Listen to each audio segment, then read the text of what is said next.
Bienvenidos a Entrevistas del Espectador. Hoy estamos con el ministro de Justicia, el doctor Jorge Iván Cuervo. Bienvenido a Entrevistas del Espectador. Bueno, muchas gracias de estar en mi casa editorial hasta antes de ser ministro con mi columna durante más de 10 años allí, que espero retomarla cuando regrese a mi vida civil. Claro que sí, las puertas siempre van a estar abiertas, ministro. Pues quiero empezar porque mientras estamos haciendo esta entrevista, el Consejo de Estado acaba de tomar una decisión muy importante y es la suspensión provisional del salario mínimo para este año. Hay varias personalidades cercanas al presidente Gustavo Petro, incluso algunos ministros ya han sentado una posición, pero ¿cuál es su posición como ministro frente a este tema? Pues mire, ese tipo de decisiones tiene efectos políticos, efectos económicos y efectos jurídicos. En el ministerio nos ocupamos de los efectos jurídicos. No he leído el auto, ya nos vamos a sentar a revisarlo, 63 páginas. Lo primero es, digamos, lo que corresponde. El gobierno acata los fallos y va a cumplir en las directrices establecidas allí.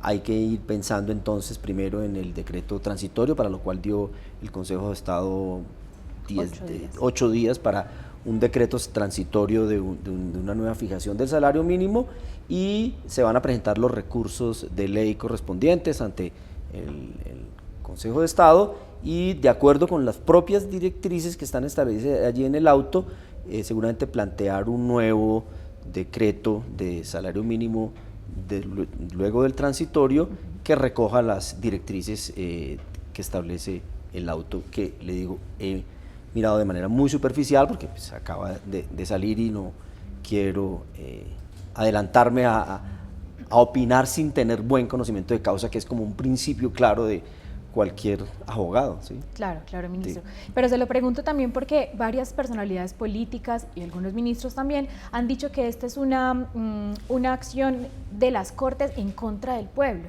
Y se lo pregunto también porque usted también llega a jugar un papel importante en el Ministerio de Justicia, un poco como mediador en esa relación que ha tenido el presidente Gustavo Petro con las Cortes, que ha tenido algunas tensiones y algunos roces. ¿Ahí usted qué podría decir? No, por eso decía yo que hay efectos económicos, efectos jurídicos, efectos sociales, y nosotros en el ministerio nos ocupamos de los efectos jurídicos, de sentarnos con la Secretaría Jurídica, con el director de la Agencia Jurídica de Defensa del Estado, a revisar las estrategias jurídicas que haya dentro de los recursos de ley que ha establecido. Nosotros nos concentramos en eso, ese es el rol del ministro de Justicia. Por lo tanto, frente a consideraciones, digamos, económicas, políticas, sociales, el contexto que habría detrás de ese tipo de decisiones, no me corresponde hacerlo como ministro de Justicia. Claro, pero usted ha tenido una muy buena relación con los magistrados, con las altas cortes. Usted lo ha dicho en varias entrevistas también de su cercanía con estos magistrados y pues los que están en las cortes también por su rol de su papel en el externado, en la Universidad del Externado. ¿Cuál va a ser su plan de pronto para mejorar esa relación entre el presidente y las cortes? Eso hay que preservarlo, porque yo creo que la relación no solo es del presidente y las cortes, por supuesto que eso está ahí. Yo creo que la relación es de dos poderes públicos, ¿sí? Del Poder Ejecutivo y del Poder Judicial y de la rama judicial, en el cual las altas cortes juegan un rol. Entonces yo creo en el diálogo institucional, creo en la confianza, en el respeto recíproco y en las discrepancias. Eso lo planteamos en la primera entrevista que tuvimos cuando estaba designado.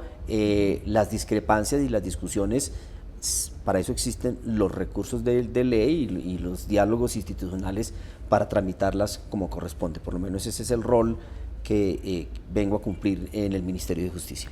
Ministro, varias carteras están llamando a las calles para que se haga una protesta por lo que está pasando con el salario mínimo. ¿Usted se va a unir a ese llamado?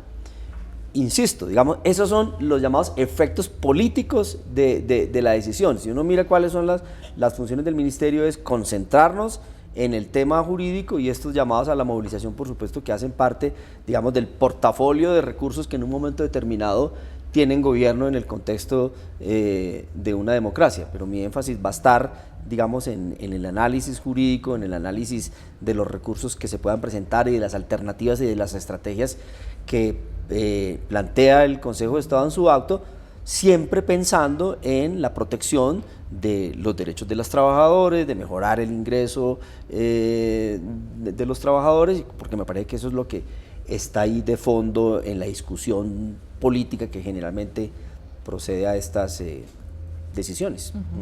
Para entrar más en materia de lo que tiene que ver con esta cartera de justicia, ¿qué cree usted que se alcance a lograr en estos 6 meses que le quedan al gobierno, teniendo en cuenta que en la recta final del mandato, pues como usted bien lo decía hace un par de días, se pierde un poco el capital político y la fuerza para lograr lo que se propone, y también pues estamos atravesando un momento muy complicado en términos de violencia, también en el panorama de drogas, en el tema de cifras, de cárceles y demás? ¿Qué cree que se puede lograr en 6 meses? Pues a ver, antes de decirle el qué, voy a decirle el cómo. El cómo es que hay que tener muy claro, muy enfocados en lo que se puede hacer, ¿sí?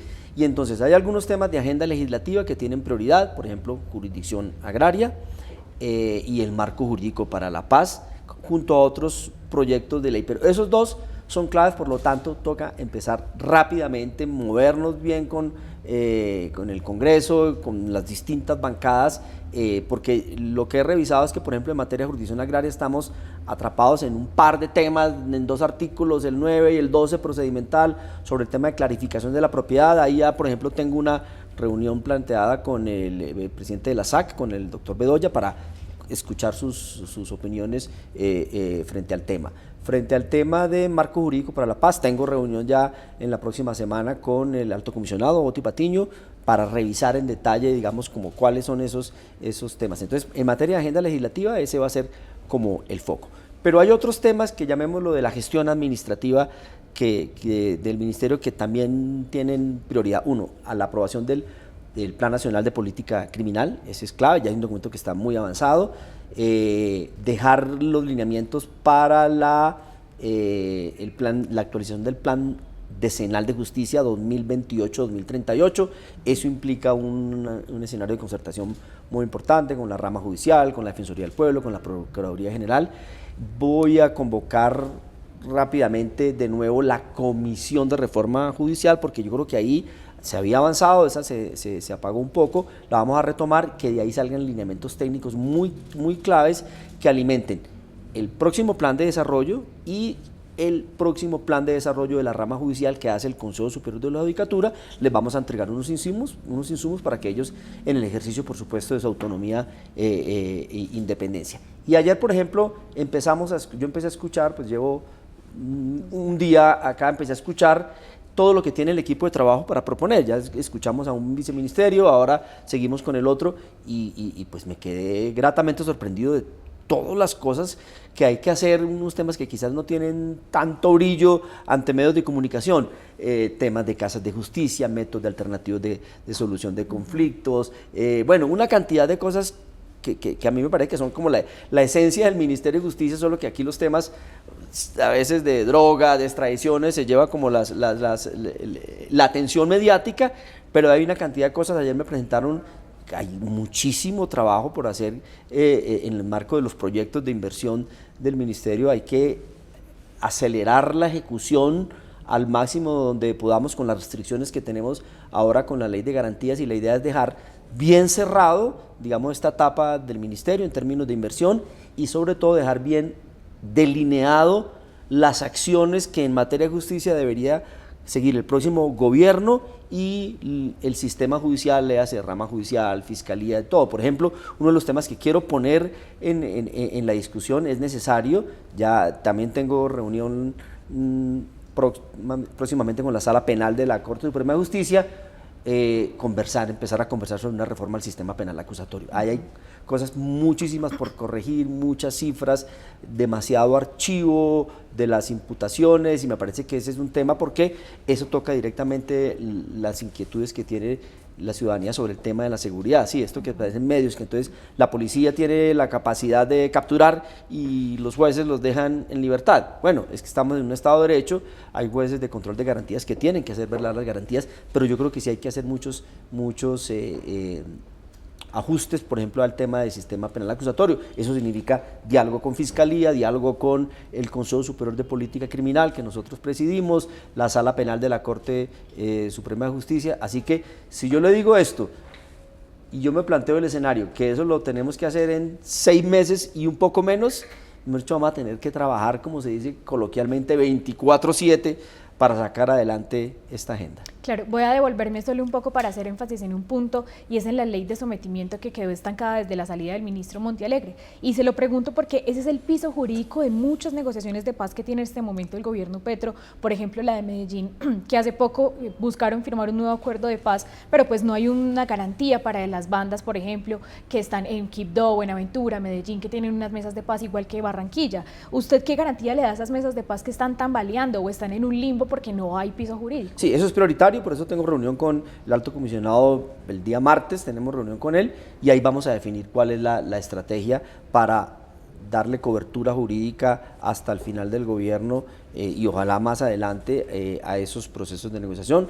En el Ministerio entendemos la inquietud que existe tanto en la oficina del alto comisionado como en los delegados del gobierno, como en las propias mesas, que generó como una pequeña mini crisis en el de diálogo sociojurídico en Medellín. Hemos dicho eso, es prioritario enviar un mensaje de tranquilidad, porque eso tiene que ser coherente con la línea de política del presidente de buscar la negociación, la paz, la salida negociada hasta el último minuto del gobierno. Y en esa coherencia que usted acaba de mencionar del gobierno en su política de paz y de seguridad, ¿qué va a pasar entonces con la extradición de alias Araña? ¿Qué se ha hablado el presidente con eso? ¿Se va a seguir priorizando sus aportes a la mesa de paz o definitivamente se va a la extradición? Pues, digamos, la ley y después la jurisprudencia de la Corte Constitucional dice que le da la facultad al presidente de, en un momento determinado, o suspender la orden de extradición o tenerlas, digamos, como en stand-by a la espera de que, en el caso, por ejemplo, de Araña,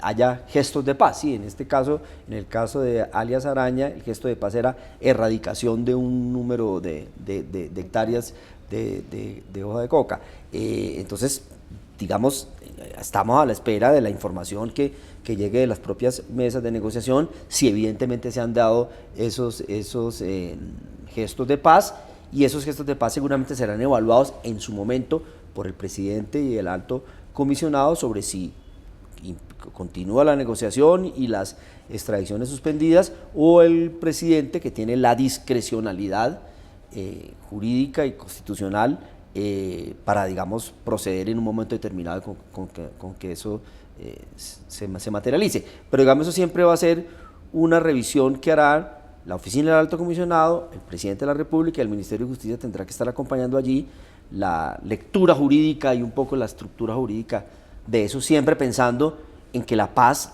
es un valor superior, y eso está claro tanto en la ley como en la jurisprudencia de la Corte Constitucional. Bueno, ministro, vamos llegando al final de la entrevista. Tengo un par de preguntas más. Una tiene que ver sobre el conteo de cifras de cultivos de uso ilícito. Pues usted ha hecho mención de que por usted que se publique el informe, pero ¿qué propuesta trae usted para esa medición? ¿Nos vamos a quedar sin un informe de que mida las cifras de cultivo en el país? ¿O no, digamos, la inquietud del gobierno es que esa metodología de revisión tiene algunas dificultades y que hay que revisarla. Digamos, esa es la línea. Mi opinión ayer, digamos, que causó un poquito de ruido de que no se debía publicar, era más una opinión mía, eso ya está claro, lo hablamos con el presidente, con el jefe del despacho. Digamos, la decisión del gobierno es no publicar el informe UNDOP por una razón, porque si se publica, digamos, hay un mensaje que se valida la metodología. Como el gobierno tiene una reserva con la metodología, dice, preferimos no publicarlo, pero sí vamos a sentarnos